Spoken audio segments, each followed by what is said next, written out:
자, 그리고 네, 오늘 비타샵 그린 스무디. 여기 있습니다. 요거. 네. 예, 아, 오늘 다이어트. 다이어트에 예. 예, 정말 최고입니다. 다이어트를 가장 맛있게 하는 방법 바로 비타샵 그린 스무디가 되겠습니다. 그린 스무디는 김용민닷컴의 최고 히트 상품 중에 하나입니다. 다이어트는 맛있어야 한다. 이런 역발상으로 대박을 쳤습니다. 이 최고의 히트 상품이란 건 뭐예요?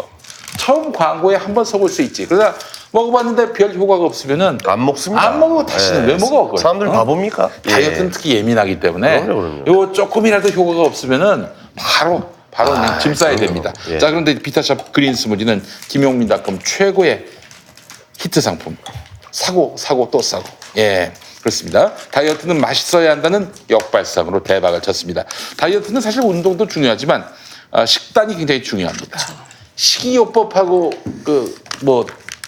무관하게 다이어트를 할 수가 없는 거예요. 그렇죠. 예, 아무리 운동을 많이 해도 식사량 조절에 실패하면은 다이어트 성공은 어렵습니다. 끝이죠, 그러나, 비타샵 그린 스무디는 따로 운동할 시간이 없는 분들 하루 한두 끼 그린 스무디로 식사를 대신해도 확실한 효과가 있습니다. 그린 스무디 한 포면 요거 한 끼 한 포 포만감이 생겨서 배고픔의 고통에서 확실하게 벗어날 수 있습니다. 그린 스무디 분말은 우주 식량 가공법에 쓰이는 고가의 프리미엄 가공법, 동결건조 공법으로 가능합니다. 동결건조를 하게 되면 효소의 97%가 생존해서 건강합니다. 다이어트 오래 해야죠. 그래야 성공할 수 있습니다. 또 간단해야죠. 그래야 오래 할 수 있습니다. 하루 한두 끼만 그린 스무디로 바꿔 드시면 끝. 그리고 예전에 조윤호 기자라고 지금 정치 컨설턴트로 일하고 있는데 이 양반이 아침 저녁 독하게 이 두 끼 그린 스무디로 했는데 2개월 만에 무려 15kg을 진짜요? 뺐어요. 2개월 만에? 이 15kg이 그 사람은 그렇게 살찌는 사람은 아니거든요. 좀 통통하게 이쁜 사람이었는데 와, 이 15kg를 감량했어요. 통통하게 이쁜 기준은 본인 기준입니까? 어떻게 되는 겁니까? 아니, 그래도 우리 오늘 나와줬던 사람인데 그 이쁘다고 한번 해줘야지. 응? 그렇군요. 기분이 안 나쁠 거 아니에요. 예. 아니, 이거 소개할 때마다 황선택님 기준. 네. 예. 이거 소개할 때마다 조윤호가 소환돼요. 그러면 조윤호 씨는 얼마나 기분이 나쁘겠어? 아니 모델로 좀 써주고 그러지 뭐 그러면. 그러니까 비포 애프터에서 빡 때려야죠. 네, 알겠습니다. 우리 조윤호 씨 이런 걸로 통치비시다. 예쁘다 한마디 해줄게요. 예. 자, 맛있는 다이어트 비타샵 그린 스무디를 김용민닷컴에서 압도적일 것까지는 없지만 여간 최저가에 만나보시기 바라겠습니다. 자, 요거 여기다가 요거 탔습니다. 탔습니다. 예, 요게 배지밀이 한 병만 들어가면 좀 그렇고 한 병 반 정도 집어넣으면 좀 더 좋아요. 드릴까요? 그러면 좀만 더 주세요. 네네네. 이게요. 또 제가 이 부분도 여기 또 우리가 아시는구나. 다이어트가 성공하기가 힘듭니다. 네. 그 이유가 뭐냐면 내가 살을 빼고 싶다. 이건 누군가에게 잘 보이고 싶다. 그래서 이건 훈의 작용입니다. 훈의. 예. 그다음에 먹고 싶다. 이 식욕과 관련된 건 원내의 작용입니다. 그런데 인간에게 있어서 원내와 훈내가 싸우면 궁극적으로 반드시 원내가 이깁니다. 욕망이 이긴다는 거예요. 예. 그러면 욕망을 억제하는 방법이 뭐냐? 그게 이런 방식의 다이어트예요. 내가 뭔가 많이 먹고 있다고 생각하게 만드는 거. 그렇지. 착각하게 만드는군요. 영양이 예. 풍부한 걸 먹고 있다 내가 이렇게 만드는 거. 이게 다이어트 성공의 한 비법이고요. 또 하나는 이걸 먹으면서 예뻐진 내 모습을 계속 상상하는 거예요. 그러니까 다이어트의 효과. 이미지 트레이닝. 네, 예. 이미지 트레이닝을 반복해 이걸 명상이라고 하는데 네네. 그래서 다이어트를 하면 내가 15kg가 빠지고 그럼 내가 옷 사이즈를 입고 뭐 이런 생각을 계속 하는 거죠. 그래요? 그러면 나는 예를 들면 아나운서다. 그럼 나는 메인 뉴스 아나운서 앵커로 발탁될 거다. 뭐 이런 식의 이런 착각을. 명상을 하면 괜찮네요. 이게 예. 세뇌 효과가 있어요. 나는 누굴 만날 것이야. 뭐 약간 이런 거 그렇지. 있잖아요. 내 남편 예. 미래 내 남편의 얼굴이 달라진다든지 예. 뭐 이렇게. 나는 그래서 최민희 의원을 만날 거야. 막 약간 그렇죠. 이런 그래서 명상을 통해서 이게 세뇌입니다. 네. 그래서 북한의 어린이들이 세뇌를 통해서 자기 육신의 아버지가 있는데 김일성 아버지 하듯이 그게 세뇌의 효과거든요. 세뇌가 그러는군요. 예. 그래서 그런 단계가 되면 성공하죠. 오늘 방송이 8시인 줄 알고 예. 8시인 줄 알았고 예. 두 번째는 먹을 걸 줄 줄 알고 네. 뭐 이래저래 바빠갖고 밥을 못 먹고 7시간 여기 왔어요. 근데 아무도 없는 거야. 1시간 반을 쫄쫄 굶고 기다렸는데 다이어트 식품 하나 있다 그래갖고 그냥 이제 망연자실해진 거예요. 이거 어떻게 하면 되나. 다이어트 하시라고. 그래서, 예. 그래서 아까 전에 우리 최민희 의원님이 방송하다 성질 내지 말고 가서 뭐라도 먹고 오라고. 내가 그랬어요. 왜냐면 배고프면 화나잖아요. 근데 편의점에 가서 뭐 요만한 거 하나 뭐 좀 사 먹고 올라와서 진짜 지금 화가 치밀어 갖고 이걸 때려놓고 방송할까 좀 생각하는 중이었거든요. 근데 맛있죠. 근데 이걸 먹고 나니까 좀 마음이 편안해져. 그렇습니다. 네, 이게 한 방에 해결을 해주네. 게다가 저기 이게 진짜 포만감 느껴져요. 이게 보세요. 요 안에 보면 씹을 거리가 있어요. 그러면 또 하나 얘기를 해야지. 우리가 보통 먹을 때 포만감을 느끼는 거 있잖아요. 그게 많이 먹어서 포만감을 느끼는 게 아니에요. 아 그래요? 대뇌 피질의 구피질이 포만감을 느끼게 해야 돼요. 오. 그러면 대뇌 피질의 구피질은 어떻게 포만감을 느끼냐? 어떻게 자극해야 돼요? 많이 씹어야 돼요. 아 자정 능력이. 네, 또 그래서 이거 많이 부족하군요. 씹으면 그 씹는 그 숫자에 따라 포만감이 느껴지는데 이거는 다른 다이어트 식품들이 되게 부드러운데 여기 보면 씹을 것들이 들어있잖아요. 많아요. 예. 예. 그래서 아주 이게 좋은 다이어트 말린 식품입니다. 과일도 있는 것 같더라고요 보니까. 그렇습니다. 네. 사과도 있고 현미, 사과가 느껴졌고 급속하게 쌀이요. 올려가지고 예. 살아 있죠. 예. 씹어지잖아요. 어우 샤랑있네. 네. 그 저기 자유한국당이 장외 집회를 더 이상 못 해요. 왜냐하면 예. 5개월 동안 장외 집회를 했는데 이게 예를 들어서 부산이나 이런 데서 한번 45인승 버스로 불러봐. 45명만 가는 게 아니에요. 지금 저 지역구 국회의원 같은 경우 지역위원장 중에 네네. 이 사람은 400명을 데리고 가야 돼요. 버스 몇 대 동원했나가 중요하죠. 그렇죠. 400명이면은 예를 들어서 최대 60인승까지 있나 50인승까지 있나 53인승 뭐 이런 53인승 50인승이라고 치면은 6대가 동원돼야 하는 거예요 최소 6대. 근데 대당 100만 원씩쯤 될걸요? 오 그래요? 전세 그렇죠. 버스가? 그럼 저기 그 부산은. 장거리인데 무슨 거창 이런 데도 아마 그럴 거예요. 자 그런데 이제 또 그 사람들이 버스만 태우느냐 아니지 좀 먹어야지. 밥 먹여야 될 거 아니야. 그럴 때 비타샵 그린 스무디를 줬다면 그렇다면은 불만이 없을 것이다. 예. 아 근데 김성애 부장관님 오늘 의상 얘기를 좀 해주세요. 오늘 뭐 어떻게 길게 할 건 없고요. 예, 예. 이거 저기 영국의 리버티라는 옷감 회사의 120수 원단이는 거 꼭 얘기를 해요. 예. 이게 좋은 것 같아. 네, 되게 저번에 좋은 건데 말씀드렸지만 좋은 인도네시아에서 천을, 예, 좋은 온 것 천을 우리 저 손혜연 의원님이 직접 외국에서 주문하다가 이거를 그 아주 최고급 맞춤 셔츠를 만드는 공장에 보내 셔츠를 맞춰갖고 제 거용으로 파란색 이거 회색이 3벌이 있어요. 네네네. 120수 원단인데 그게 안 느껴지냐고 계속 욕을 먹고 있는데 그러다 이제 요번에 그 유럽의 도시 중에서 항구 재생을 보러 유럽을 출장을 다녀오셨는데 네네. 같이 갔던 비서들의 팔을 꺾어 이런 얘기하면 안 되는 거야. 팔을 꺾어서 뭐 못할 것도 뭐야 유튜브인데 네. 팔을 꺾어서 김성애 보좌관한테 선물 너희들이 해야 되지 않겠느냐. 그래서 이제 멜빵을 이 유럽산입니다. 그래서 정해줬어요. 네. 이 옷에 그 셔츠에. 멜빵을 메고 방송에 나가라. 네. 난 못하겠다라고 제가 지금 2달째 싸우다가 네. 아, 오늘 처음 싸우다가 하시는 오늘 거군요. 이제 처음으로 네. 오랜만에 저 의원실 들러가고 의원님한테 저기 검사 받고 매우 그러셨군요. 흡족해 하시면서 네네. 얼굴에서 창피함을 지워라. 이게 네 옷이냐 그러라 이렇게 하시는 저 근데 죄송한데 들어오실 때나 무슨 레슬링 선수 들어온 줄 알았어요. 어머, 한번 튕기고 들어오시지 그랬어요. 그렇습니다. 예. 그래서 지금 이제 이게 튕기고 이제 하는 상황이 돼버렸다는 점을 아니 너무 시청자분들께서 멋지십니다. 많은 양해를 좀 예. 부탁드립니다. 아 너무 멋지게. 양이 예. 멋지신데요. 뭐 가끔은 안구 정화를 할 필요가 있어요. 맞습니다. 부끄러워 죽겠습니다. 안구 정화됩니다. 네. 자 그렇다면은 이제 정경심 교수에 대한 구속영장을 청구하느냐 마느냐 이제 이 굉장히 중요한 변곡점이 될 것 같습니다. 청구하죠. 아닐까요? 전 청구할 거라고 청구한다고 봅니다. 보세요. 아 청구를 근데 한다. 이제 제가 만난 법률가들 거의 대부분은 못한다. 못한다. 아 그래요? 뭐 혐의가 없는데 그리고 해가지고 만약에 기각이 되면은 아주 개망신 아니냐. 아니 근데 구속영장을 청구 안 할 거면 여태까지 왜 이렇게 일을 벌려는 거예요? 그 얘기가 나오는 거예요. 그래서 근데 이제 이해를 못하는 여기서 더 상황이잖아요, 웃기는 건 그러니까 이게 바로 잡아져야 되는 가장 큰 문제인 건데요. 그러니까 우리가 지금 이렇게 말하는 자체가 뭐 이게 잘못됐다는 게 아니라 이게 우리나라는 지금까지 너무 당연했는데 저도 요번에 조국 이 문제를 겪으면서 다시 한번 생각을 해봤는데 우리나라 삼권 분립 국가잖아요. 네네네. 그러니까 사법부는 별도의 독립성을 인정해 줘야 되는 곳이에요.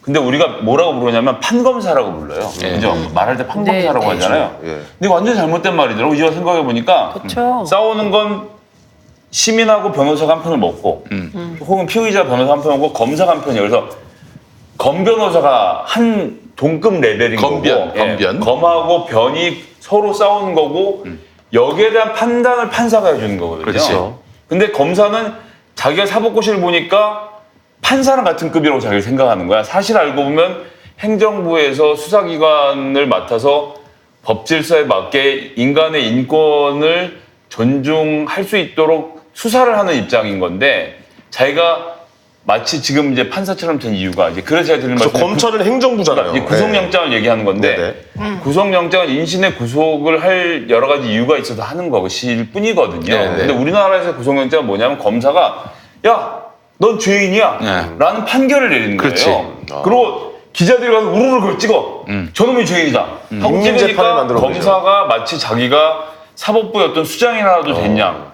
그렇게 해서 손가락을 가리키면 기소하고 이 구속하는 자체가 죄라고 생각이 되니까 그래서 지금 피의사실 공표를 막 하냐마냐로 막 싸우고 있는데 제가 여기서 영화를 보면 말이죠. 우리나라 영화는 주인공이 검사가 많아요. 강목을 들고 나서 피의자를 때려잡기도 하고 말로 하기도 하고 뭐 하기도 하여튼 범죄와의 전쟁. 그렇죠. 범죄와 전쟁도 그랬고 그 다음에 하여튼 검사가 주인공이야. 넘버 3 마법팔 감사. 그랬는데 생각해봅시다. 외국 영화는 이 판사. 법과 관련된 얘기가 나오면 판사가 나오고 중심으로. 그 다음에 이 피의자가 언제 언론을 만나냐면 재판이 끝나고 재판에서 이기고 나오면 항상 계단이 이렇게 있잖아요. 그렇죠, 맞아요. 그 옆에 나와서 이렇게 뭐 얘기하면 기자들 막 받아 쓴단 말이에요. 이게 보도가 되는 거예요. 그러니까 검찰이 수사하는 단계는 언론이 보도를 일부 하겠지만 이게 그 중요한 게 시기에 아니라 보도가 되는 게 근데 맞죠. 우리나라 재판관 보도 아무도 안 하거든요. 이런 문화의 차이가 그래서 우리가 구속력을 자꾸 따지니까 검찰의 지위가 격상하게 돼갖고 쟤네들 구속영장 치는 자체가 무슨 처벌이라도 되는 이 문화가 좀 바뀔 필요가 있다. 아니 법원의 판결이 나오기 전에 인민재판 끝내놓고 얘기하잖아요. 일단. 그러니까 구속영장을 치는 거예요. 그래서 검찰과 언론의 커넥션이 결국은 이미 단죄를 하고 여론 재판을 하고 이제 재판 과정에 들어간다는 얘기를 하는 건데 근데 이제 지금 얘기를 하는 거는 구속영장을 치는 건 검찰이에요. 구속영장을 발부하는 건 사법부야. 그렇죠. 그런데 우리나라 사법부는 우리의 관념상 검찰이 구속영장을 치면 대개 영장을 발부한다는 인식이 있는 거예요. 글쎄 말이에요. 우리에게. 예, 발부율이 법원이 거의 높아서. 대부분 발부를 해준다. 네, 네. 그래서 그런 거고 사실은 증거인멸에 앞으로 증거인멸을 할 위험이 없고 도망갈 위험이 없고 그다음에 범죄에 다툼의 여지가 있으면 네. 구속 안 하는 게 맞고 그렇지. 사실은 기본적으로는 구속 안 하고 하는 게 맞는 아니, 거죠. 대원칙 그거예요. 불구속 그런데 수사가. 예. 네, 그런 원칙을 제가 확정이 우리가 되지 지키지 않았으니까. 못했고 네. 그리고 이게 다 군부독재의 유산이에요. 이게 군부독재의 유산이 이게 되게 무서운 건데 이게 전두환 때는 말이죠. 우리 예를 들면 정치범이 잡혀 들어가잖아요. 그러면 판사와 검사는 아무것도 아니에요. 그냥 조사해가지고 무조건 때려. 정해져 있는 대로. 결정은 누가 하냐? 군부 정권이. 안기부가. 그땐 보안사가. 예, 그렇게 때려요. 그러니까 그 군부 정권이 최첨 아주 위에서 권력을 움켜쥐고 법원과 검찰을 컨트롤했단 말이죠.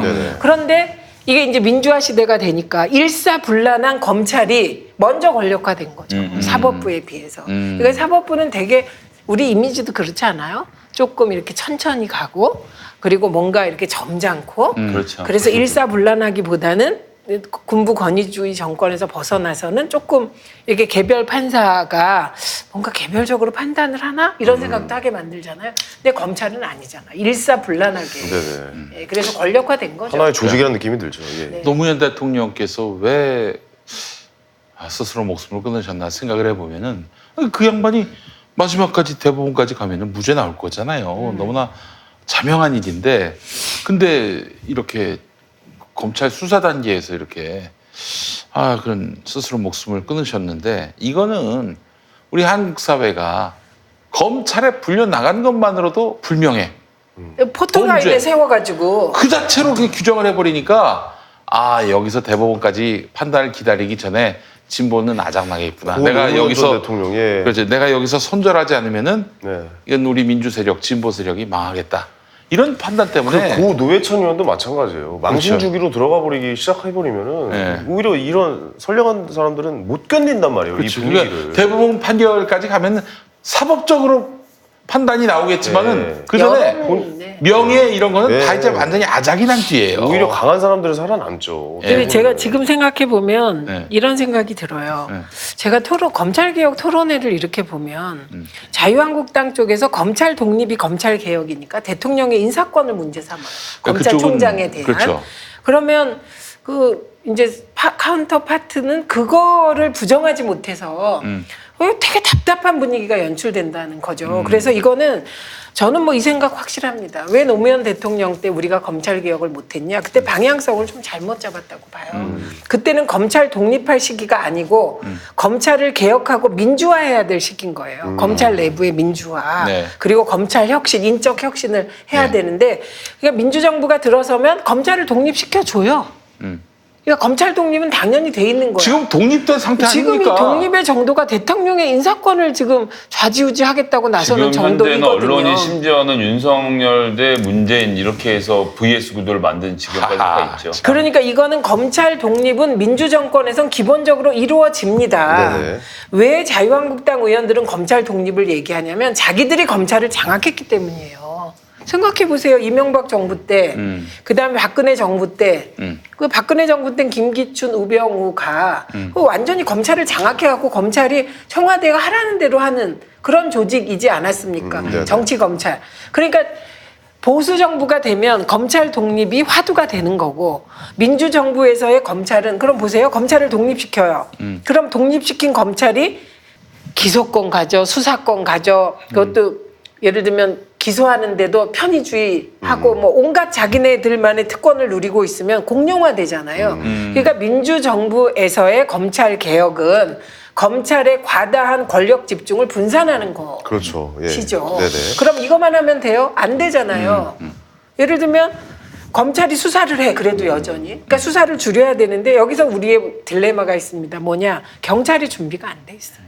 그럼 경찰은 믿냐 국민이? 안 믿어요. 경찰도 안 믿죠. 예. 예, 근데 이런 느낌이 있어요. 검찰은 엘리트고 경찰은 덜 엘리트인데 경찰대 출신의 엘리트들이 좀 있나 이런 느낌이잖아요. 그래서 경찰이 준비가 안 되니까 검찰의 수사권 폐지가 아니라 검경 수사권 조정이 조정이죠. 되는 겁니다. 네. 네. 그러면 조정이 되는 사이에 검찰이 수사를 계속 할 거 아닙니까?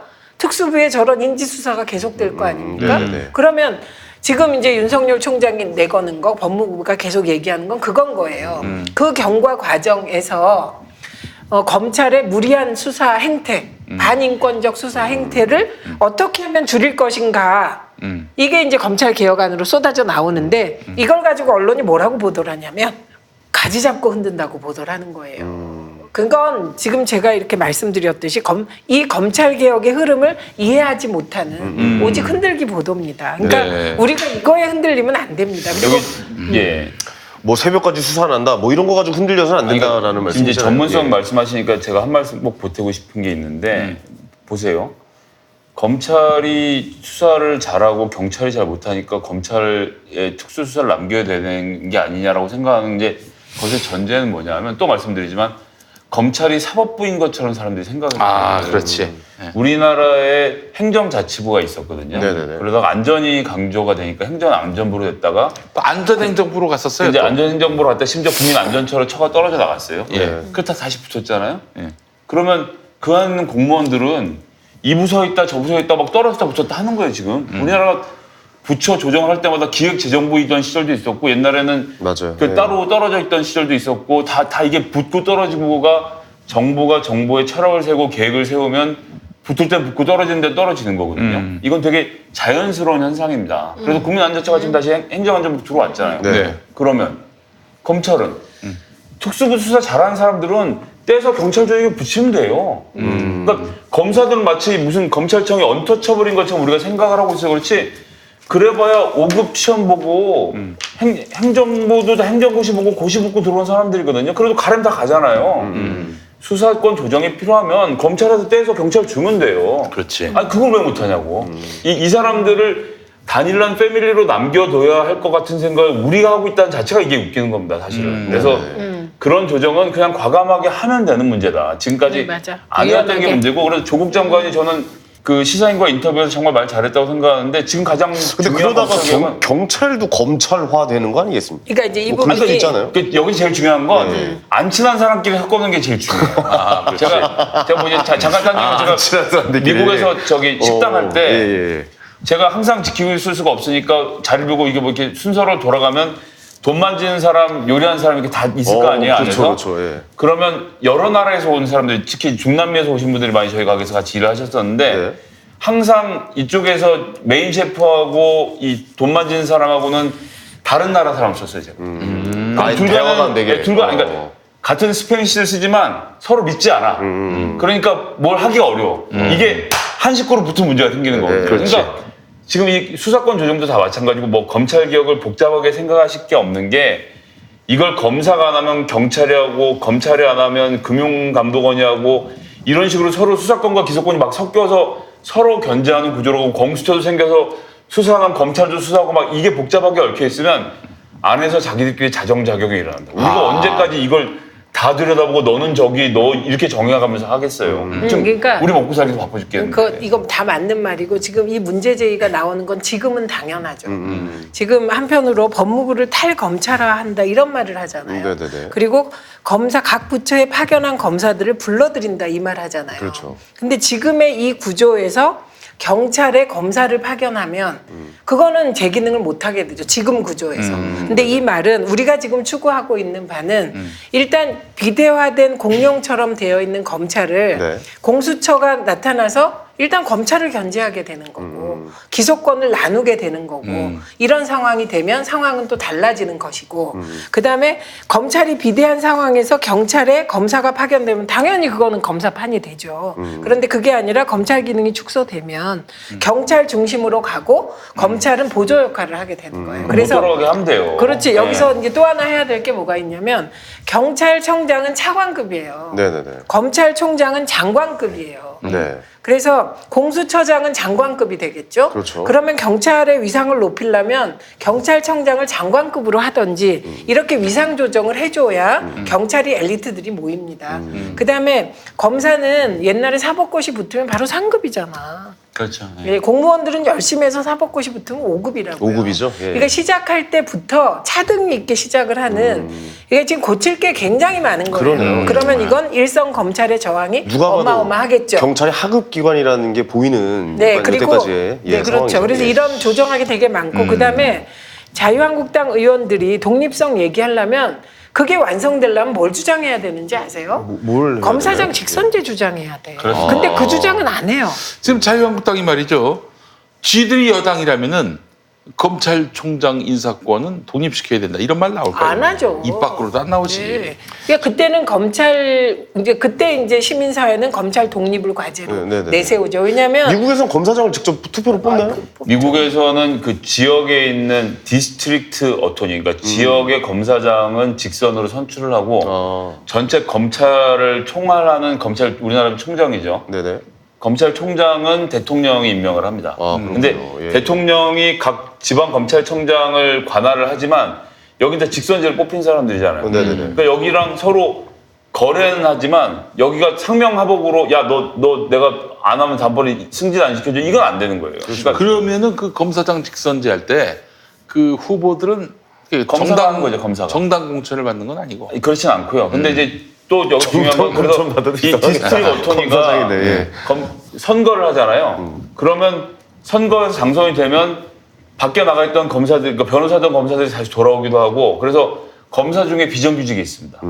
검찰청 안에 그 세크라멘토에서만 계속 근무하는 검사도 있고 이 어토니 그러니까 디스트릭 어토니 그러니까 이 검사장 따라서 같이 다 다니는 자기 식구들도 있고 네네. 밖에서 비정규직으로 뽑은 애들도 있고 하니까 이게 한 식구가 안 되는 거예요. 그러니까 얘가 사기를 치려고 그러면 옆에 놈이 안 신고를 섞이는구나. 하고 그러니까 서로 안 친하게 하는 게 제일 중요합니다. 물과 여기 제일 기름같이 중요한 건 되는구나. 예. 지금 우리나라처럼 들어가면 영감이 서로 들어가면서 상명하복에 딱 문화 서갖고 스폰서 끼고 맨날 저녁마다 어디가 술 먹고 이러면서 네, 서열이 확실하게. 내가 예. 3년만 참으면 저 자리 내가 간다 이런 생각이 들지 않게 서로 견제하는 구조를 만들어주는 게 저는 훨씬 중요하다라고 생각합니다. 알겠습니다. 검찰 개혁의 큰 방향도 말씀해 주셨고요. 네네. 지금 현실 정치로 돌아와서 네. 앞으로 어떻게 될 것 같으세요? 일단 영장 청구한다. 우리 김성애 보좌관님도. 그건 지금으로서는 사실 말하기 되게 어려운 어려워. 근데 저는 검찰의 지금 흐름상 사람이라는 게 이래요. 검찰도 사람이고 사람이 모인 조직이라는 게 흐름이 잡히면 그 흐름을 스스로 거슬릴 수가 없어요. 아니면 불구속 기소하면 뭐 안 될 것도 없잖아요. 불구속 기소하면은 검찰은 대망신이죠. 그렇죠, 망신이죠. 아니 그동안 이렇게 난리를 쳐놓고. 온 나라를 들썩들썩거리게 했는데 근데 고작 불구속 기소하려고 지금 이랬느냐. 검찰이 네. 제가 지금 일부 기자들끼리 나눴다는 얘기를 이제 받았는데 거기에 네네. 어떻게 돼 있냐면 검찰이 유시민 이사장에 대하여 허위 사실 유포에 의한 공무집행 방해자다. 이렇게 얘기를 해요. 어떻게 그래서 소송 건답니까? 아니 이미 고발이 됐답니다. 고발됐대. 아니 그게 아니라 지금 아니 고발이 그러니까 됐답니다. 제3차장이 앉아 있는 자리에서 네. 기자들이 물어보는 거예요. 그러니까 검사한테. 그러니까 아니 이렇게 된 거야. 제3차장이 있는 자리에서 기자들이 그러니까 요지는 유시민 고발됐죠. 네. 됐죠. 그러니까 네, 네. 이렇게 얘기한 거고. 그래요? 그다음에 검찰이 또 따로 다른 사람 또 뭐라고 말하냐면 이건 이제 제3차장 말고 다른 사람이 서울중앙지검 3차장. 3차장하고의 자리에서 나눴다는 얘기가 기자가? 도는 거예요. 예, 예. 기자들이. 근데 예. 오히려 기자들이 더 세게 유시민 이사장은 허위사실 유포에는 공무집행방해 아니에요 이렇게 물어. 야, 이 개새끼. 그러니까 지금 상황이 이런 거예요. 그러니까 이거는 최상의 통장하고 통화다고 했으니 이게 지금 공무집행방해로 고발이 된 사건인데 예. 구속영장 청구는 안 하냐. 이렇게까지 나온 얘기예요. 그러니까 이건 뭘 얘기하냐면 언론과 검찰이 지금 이 상황을 어떻게 보고 있고 어떻게 끌고 가려고 하냐. 그러니까 지금 조국 장관 내를 의미 있게 옹호하는 사람들은 지금 다 공격 대상이에요. 저는 그런 걸 보니까 이 기자들하고 검찰은 한 공동 운명체가 됐구나. 이게 사실 법조팀. 만약에 예를 들어서 저 윤석열 총장이 개망신을 당한다, 불구속 기소를 한다든지 혹은 불기소를 한다든지 이러면은 정말 개망신인데 그 상황이 오면 이 사실은 검찰뿐만 아니라 기자들, 언론들도 저 새끼들 공범이라고 막 그러면서 손가락질 받을 것이 분명하고 뭐 지금도 10초 안에 이미- 태세 전환했고 이렇게 할 거를 지금까지 이렇게 수사를 했냐고 검찰을 비난하겠죠. 그 상황 뜨가면은 순식간으로 봅니다. 근데 제가 6월 항쟁 때 예. 제가 현장에 있었잖아요. 6월 항쟁이 시작되자 당시에 보수 언론들이 네네. 초기에 6월 항쟁에 참여한 학생과 민주 그때 인사들이 다 고등학생 신분으로 참여를. 네 그렇게 얘기했죠. 그런데 그때는 그 처음에 다 폭도라고 그랬다가 60을 기점으로 이게 그냥 국민항쟁이 돼버리는 거예요. 그러니까 완전히 태도를 전환해서 민주시위가 됩니다. 그리고 나폴레옹 유명한 나폴레옹 있잖아요. 엘바섬인가 그 섬에서 나올 때는 무슨 뭐 기대 뭐 거의 막 그 쓰레기로 욕을 하다가 딱 그 개선 장군처럼 파리에 들어오니까 그때 막 황제라고 추앙하는 언론은 그런 태도로 바뀌는데 이번에 과연 그렇게 바뀌는 과정을 국민들이 묵인할 수 있냐 너무 봐가지고 다 실시간으로. 언론이라는 게 참 무섭네요. 예. 국민들이 토요일 날 그 몇 주째 지금 큰 집회를 벌이고 있는데 그때 하는 얘기 많이 나온 얘기가 뭐냐면 검찰 다음은 너희 언론 기레기다 개혁이다. 이런 얘기를 합니다. 그러니까 여기서 지금 제가 기자들을 옹호하자는 거 아니고 이제 지나온 상황을 잘 보면 지금 이번 조국과 관련돼서는 이렇게 돼 있지만 시계를 4년 전으로 돌려서 최순실 박근혜가 살아있는 권력이던 시절에 수사를 하면 막힌단 말이에요. 네. 막히면 검사가 상의할 데가 없어요. 누구랑 상의하냐? 기자랑 상의를 해. 그러면 기자들이 그러니까 검사가 직접 국회의원을 만나서 뭔가 딜하거나 이야기를 나누는 건 사실 되게 여러 가지 부담이 있습니다. 그럼 기자 가서 얘기를 해요.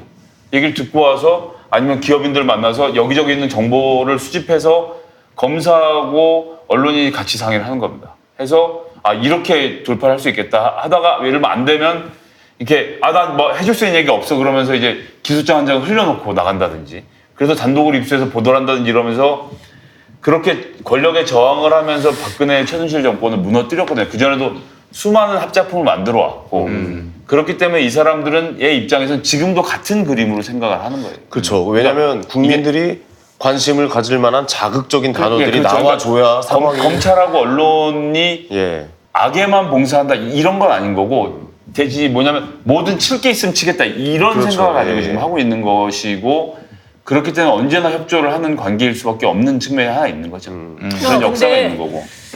이 부분이 근본적으로는 개선돼야 되는데 관행상 긍정적으로 작용한 적이 있다는 얘기를 하시는 거예요. 그렇잖아요. 근데 이제 그죠? 끊어야죠. 이게 다 끊어야죠. 더 이상 이렇게 하면 안 되는 거예요. 예, 그래서 이게 이거예요. 검찰 권력과 언론 권력이 손잡아 버리면 지금 무슨 일이든 할 수 있다는 걸 보고 있는 거예요. 그렇지. 우리가. 그래서 권력은 늘 견제해야 되고 네. 그런데 그 권력을 그러니까 검찰 권력을 견제해야 되는 언론 권력이 때로는 검찰 권력의 순기능적 측면을 도와준 게 국정농단 때 있었다라는 얘기를 하시는 건데 네. 그거는 사실 예외적으로 봐요. 예, 그렇고 이제 예를 들어서 손혜원 의원 때 1월에 그 목포 때도 보면 그렇게 그 난리가 나고 하여튼 어마어마한 보도를 하고 검찰이 결국은 어떻게 됐느냐 몇 번 말씀드렸지만 손혜원 의원이 7,200만 원을 불려볼 목적으로 그 돈을 조카한테 불법으로 차명증여를 해서 그 돈을 불리기 위해서 목포시로부터 정보를 빼돌리고 여기저기를 겁박을 해갖고 그 돈을 벌었다는 걸로 지금 결국은 검찰이 그걸로 기소를 했어요. 기소를 했어요. 7,200만 원으로. 예. 아니 우리 저 손혜원은 이거 많잖아요. 아, 뭐 어마어마하죠. 이거 많으신 분이 7,200만 원 불리려고. 그 7,200만 원을 종잣돈 삼아서 그걸 불리려고 그걸 조카한테 차명으로 줬다라는 것이 기소 내용입니다. 근데 그거는 아무도 보도를 제대로 하지 않죠. 왜냐하면 제가 말씀드렸지만 재판이 강조가 되는 언론 풍토로 넘어가면 손혜원 의원 같은 피해자가 안 나왔겠죠. 근데 지금 현재는 무조건 언론에 나오는 사람, 검찰이 조사한 사람, 나쁜 사람이 되어야만 하기 때문에 예, 뭐라도 만들어내는 구조로 지금 가고 있는 거죠. 네, 네. 그래서 구속영장을 치는 흐름이다라고 얘기하는 거고 우리가 사실 뭐 그 구속영장 못 칠 사안이라고 봐요 저는. 이게 참 안 되죠. 안 되는데 그래도 치겠죠. 칠 거다. 네. 예, 이거는 그냥 흐름이 그렇다. 근데 아니, 이제 검찰이라는 단체- 검찰의 수사기법 중에 하나가 지금을 보면 그렇죠. 초반에 막 옆을 막 시끄럽게 얹으면 어떻게 돼? 사람 쫄잖아요. 그러면 증거를 없애게 돼 있어. 근데 그래요? 내가 내 건 없애는 건 돼. 이건 증거인멸이 아니라 자기 보호거든요. 네네. 야, 그거 좀 찢어봐. 라고 옆에 사람한테 옆 얘기했어요. 사람한테, 예. 그럼 증거인멸 교사가 되고 증거인멸이 되는 거예요. 지금 그게 증거입니까? 그렇게 흔들어서 증거를 없애게 만들어서 그 사람들을 구속시켜 놓고 그 다음부터 다시 수사를 하는 겁니다. 증거를 없애게 만드는 것도 이게 핵심입니까? 기본적인 테크닉이에요. 그래요? 아니 일부러 그랬다는 게 네, 아니라 네. 분위기를 막 해서 혼미하게 만들면 네. 사람이 일시적으로 사실 야, 너 핸드폰 버려. 뭐 예를 들어 아니 이런 거 이거 아니에요? 생각해 그렇게 되는 보세요. 거죠. 지금 우리가 보면 정경심 교수가 네. 하드 그 컴퓨터 가지고 나온 거 이거 생각해 보면 정말 증거인멸 하려면 그렇게 안 해. 왜냐하면 정경심 교수의 연구실은 네. 기숙사 1층에 있답니다. 그런데 지금 요 시기 정경심 교수가 갔던 그 시기는 네. 아이들이 가장 많을 시기고 밤 11시에 애들이 야식을 가지러 내려오기 때문에 아이들이 득식을 할 때래요. 네네네. 증거인멸 하려고 컴퓨터를 들고 나오는데 그때를 택하는 건 있을 수 없는 얘기다. 그 시간대를. 뿐만 예. 아니라 그 현관 있죠. 기숙사 들어가는 현관에 CCTV가 있는 걸 모두가 다 안다는 거예요. CCTV에 찍혀. 그걸 다 알아. 그래서 차라리 그 정경심 교수가 만약에 정말 증거인멸을 하려 그러면 정경심 교수 사무실이 1층이래요. 창문을 통해서 빼주면 된다. 찍히지도 않고. 그러니까 이게 증거인멸의 의도가 있었던 게 아니고 너무 다급해지니까 저것도 뺏어갈 거 아니야? 그럼 나는 내 자료라도 확보해야지. 이렇게 된다는 거예요. 근데 돌아보면 참 어리석은 짓이잖아요. 근데 이제 증거인멸이라는 검찰이 말이 사실 단어는 되게 좀 세 보이지만 사실 어떻게 보면 되게 간단한 게 증거인멸이 될 수가 그러니까 있다. 지금 이 사안은 증거인멸은 없어요. 근데 네. 증거인멸이라는 말 속에 증거인멸과 증거은닉이 있어요. 그러니까 이 김경록이 들어갔을 때 네. 검사가 저 증거인멸 안 했습니다. 의도도 없었습니다. 이렇게 얘기를 하니까 네가 그 컴퓨터를 가지고 나가서 여기 있어야 될 게 여기 있는 것 자체가 은닉이야. 그리고 이게 법적으로 은닉이고 네. 이 은닉은 증거인멸에 포함돼. 이렇게 법적인 얘기를 하니까 아 그렇군요. 이렇게 됐다는 거예요. 자, 우리 청취자분들은 이제 생기시지도 않을 일이지만 제가 뭐 압수수색 얘기 나오니까 조금만 더 설명을 드리면 손혜원 의원실도 압수수색 당하지 않았어요? 의원실은 안 당했어요. 아, 그래요? 근데 뭐 저희 이제 관련 보좌관도 압수수색을 당하고 그게 했는데 현역 국회의원의 파워잖아요. 제가 말씀드리는 것은 영장이 나오면 영장에 압수할 목록이 적혀져 있어요. 목록이 적혀져 있고 그 집에 들어가서 그 집 이불을 털어나오지 못해요. 그러니까 그러면 정확히 정해져 있는 물품을 압수하는 겁니다. 뭐 예를 들어- 관련된 노트, 예. 뭐 컴퓨터 이런 걸 하는 건데 정해져 있군요. 근데 이제 이 법이 만들어진 게 굉장히 오래됐는데 이 법이 만들어진 다음에 스티브 잡스가 아이폰을 만들었어요. 네. 근데 이게 어떻게 돼? 지금 우리나라 다 핸드폰이죠. 아시죠? 예. 아이폰이 한 30가지 우리 주변에 소품들을 없앴다는 거거든요. MP3 플레이어, 뭐 다이어리 막 많잖아요. 많은데 그렇죠. 예. 지니고 있는 핸드폰은 압수수색 목록에 들어갑니다. 무조건 근데 들어가죠. 이게 예. 중요한 건 뭐냐면 내 핸드폰을 열면 내가 지난 18년 동안 썼던 이메일의 모든 내용이 같이 압수가 되는 거예요. 그럼 이건 사건이랑 관계가 없는 거는. 만약 이 스마트폰이 이 방이라 그러면 거기서 정해진 품목들만 압수를 해가요. 지금 방은 그렇게 하고 있어. 방은 그렇게 하고 있는데 스마트폰을 들고 와버리면 여기서 이 사람이 공개하고 싶지 않은 일들이 사람이 다 개인적인 프라이버시가 있는 그렇죠. 건데. 어디 뭐 이상한 사이트 들어가고 이런 것도 다 나오겠네요. 그러면. 전 그런 데 가본 적이 없었는데 황혜진 씨가 그런 경험이 있을 아니, 모양이에요. 연결 한번 여쭤보는 겁니다. 예. 전 뭐 잘 모르겠습니다. 그런 거 그러니까 생각할 적이 없어서. 그럼 보내드릴까요? 근데 이제 말씀드린 대로 예. 내가 갖고 있는 모든 사람들의 주소로 네. 그다음에 지난 10년 동안 주고받던 이메일, 문자, 카톡 이런 것들이 사건과 관계없는 것들을 가져가서 그게 이제 별건 수사를 한다는 거거든요. 그러니까 컴퓨터도 거기서 교수를 하면서 5년 동안 썼다고 하면 이번 사건이랑 상관없이도 저 컴퓨터 안에 뭐가 있지?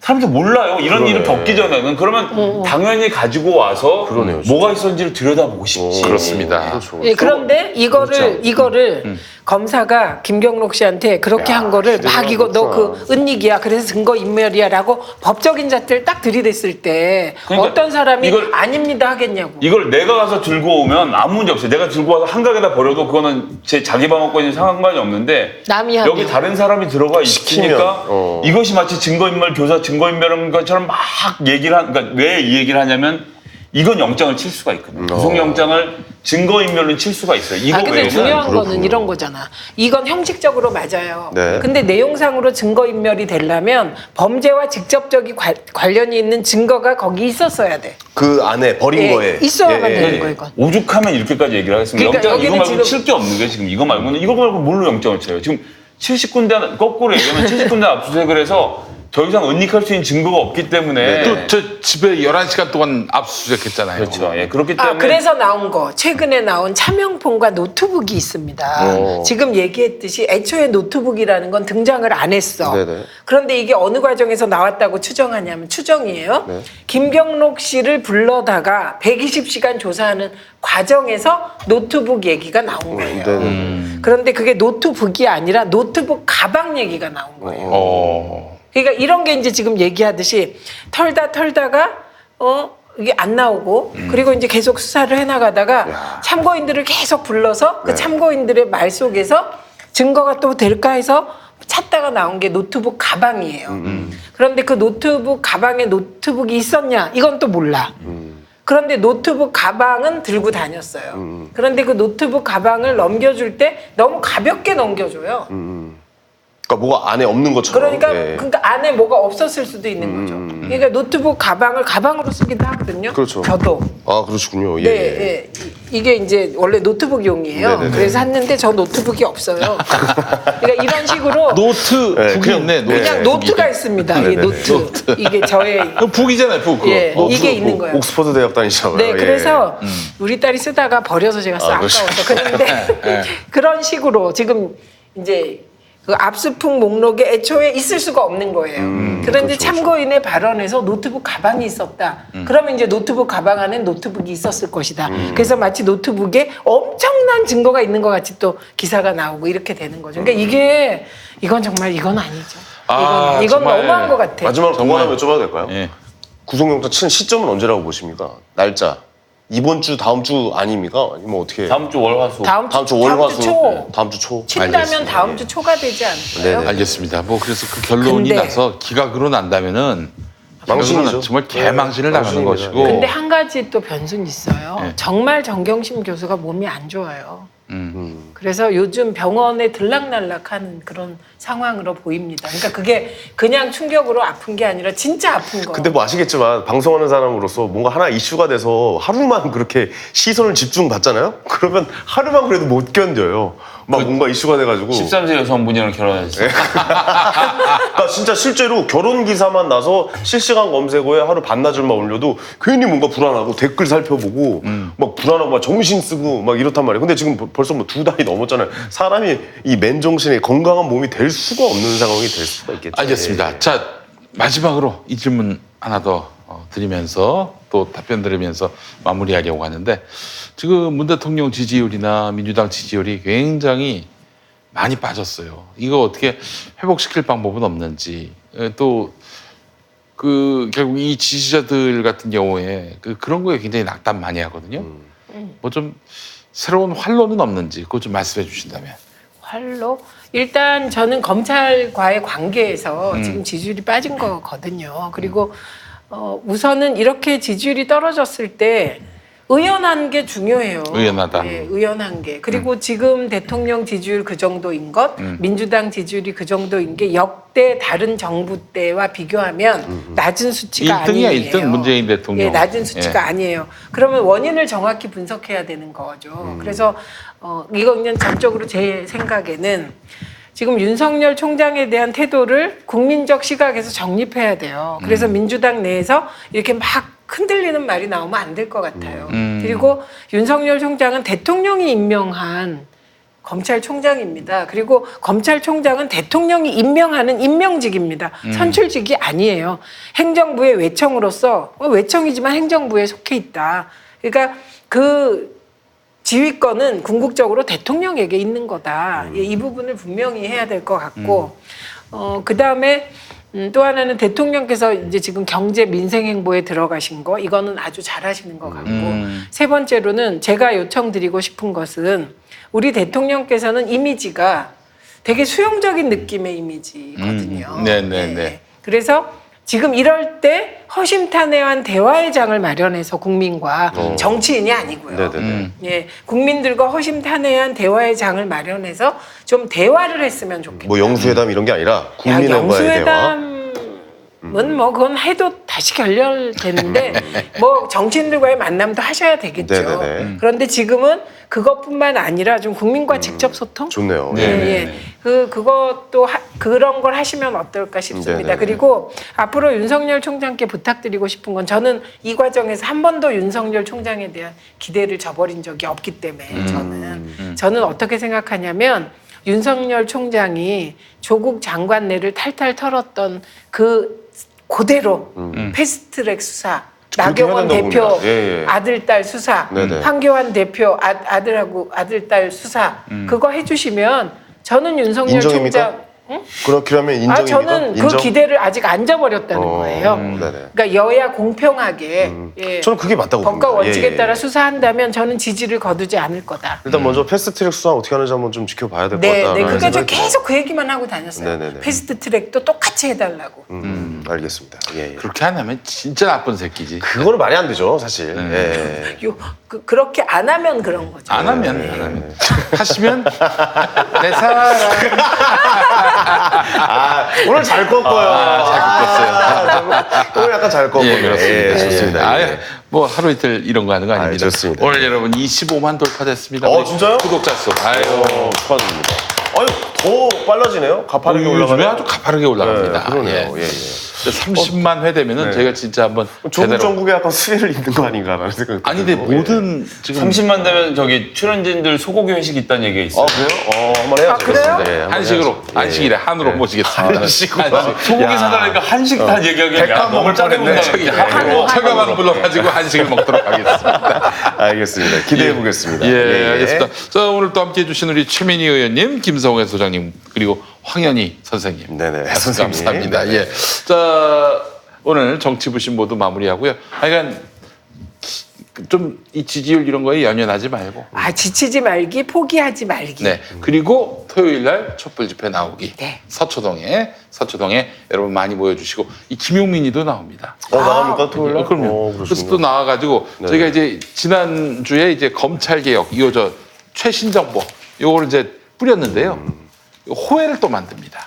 호해를 네. 만들어서 지난 10월 9일 빤스 목사 전광훈이 누군가 그리고 빤스 목사 지금 자유한국당이 빤스 목사 덕을 입으려고 하는데 엄청난 대가를 치를 것이다. 재정 분리된 게 언젠데 지금 예. 인류 역사상. 이제 빤스 목사의 인원 동원 능력을 자유한국당이 기대고 있는데 제가 누차 이야기했습니다만은 전에 그 최성해 총장 쫓아가다간 개망신 당한다고 얘기했죠. 쫓아갔던 사람들 아주 개망신을 당했습니다. 제가 분명히 얘기합니다. 자유한국당 빤스 쫓아가다가 아주 개망신 당합니다. 빤스의 그 욕망은 다른 데 있어요. 그거 아셔야 됩니다. 예, 뭐. 빤스는 지금 당을 갖고 있어요. 제가 잘 모르는 기독자유당이라고. 예, 예. 그렇죠. 예. 그 당의 성공을 위해서 지금 패스트트랙 통과를 간절하게 바라는 그렇죠. 예, 그러니까 정당이 지금 있죠. 자유한국당이 지금 빤스 뒤를 졸졸 쫓아다니는 거는 그야말로 뭐 셀프 빅엿을 먹는 것입니다. 그걸 분명히 아시길 바라고 그 내용을 이제 평화나무 최신 정보 호혜로 그때 뿌려드리겠습니다. 예, 여러분 많이 기대해 주시고 정말 열심히 하고 있습니다. 우리 평화나무 좀 도와주시고. 저 예. 놀랍네요. 이렇게 이게 신문을 만든다는 게 저도 예전에 대학교 다닐 때 만들어봤죠. 이 진짜 어려운 일이거든요. 존나 어려운 일입니다. 예. 좋아요. 예. 김용민이가 책을 냈는데 네. 여러분 그 혐오를 혐오하다 이 책을 냈어요. 좋아요. 제목이 예. 아주 좋습니다. 예, 혐오를 아니 이거 혐오하다는 방송 중에 제가 얘기했던 멘트인 것 같은데 이렇게 제목으로 쓰시는 것 같아요. 아니야 출판사가 정해왔어요. 아 그래요? 예. 형님, 약간 이거 좀 저거 좀 출판사가 이거 저작권 좀 봤나 봐. 있는 것 같은데 예. 내가. 노노노, 출판사가 맞겠지. 봤나 봐. 난 몰라. 아, 난 그래요? 몰라. 근데 이제 야, 그 모르세네, 기독교 모르세. 서점에서 기독교 서점에서 풀려야 되는데 기독교적 내용이 많거든요. 근데 기독교 서점에서 김용민이는 안 된다. 김용민이가 혐오를 당해가지고 지금 저 풀리지가 않아요. 예. 기독교 자체에서 혐오를 당했군요. 예, 이제 그 혐오를 제가 혐오합니다. 네, 그래요. 여러분 좀 많이 구매해 주시면 감사하겠습니다. 자, 정치무신 마치겠습니다. 감사합니다. 고생하셨습니다.